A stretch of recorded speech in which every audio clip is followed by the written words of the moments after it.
So here we have the Vauxhall Mokka on a 16 plate. I'm going to start off firstly by showing you around the outside of the car, and then we'll hop in and run through some controls on the inside.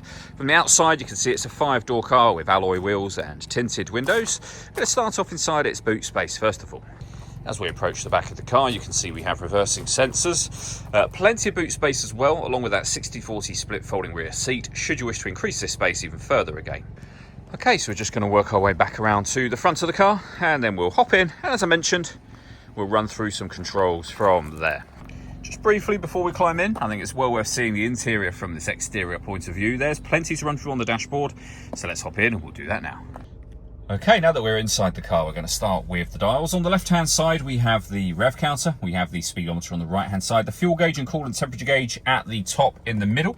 Below that, you've got your main trip computer section, which includes the total miles of the car. They are 52,988. If we back out to the steering wheel, we have our cruise control and speed limiter over on this side. And then you can adjust the speed from here.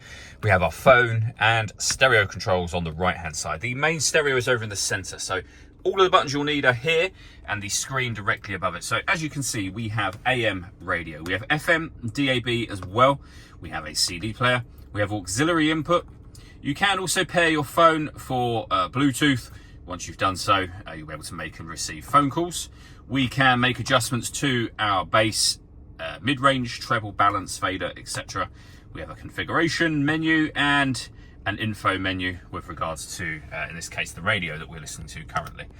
Traction control, which you can turn on and off, our hazard warning lights. Main volume for your stereo is just here. All the buttons I was using to the left-hand side, and then the CD player at the bottom of that section. We then have dual zone climate control, where you can adjust the passenger and driver temperature.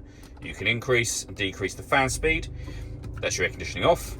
On again, you can recirculate the air that's in the car. That's a great way of heating it up or cooling it down quickly depending on the temperatures you've set just here. We've also got a heated driver and passenger seat with 3 different heat settings each.